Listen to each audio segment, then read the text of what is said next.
Hello and welcome to TablePress app. In this video, we will see how to display a table on a particular product detail page. So let's see how to do that. First, we need to copy the shortcode of a table. So right now I am copying this shortcode. After copying, now we need to go to the product list page. I am going to products. Select any product on which you need to display the table. Right now I am selecting this product. In the description, click on show HTML.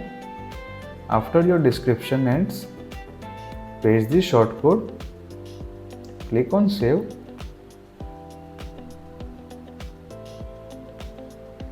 Now to verify it, let's click on preview. You can see the table is displayed on this product. Now to verify that it is not displayed on another product, let's go to the another product. I am going to home page, selecting any other product. You can see the table is not displayed on this product. So in this way you can display a table on a particular product detail page. Thank you.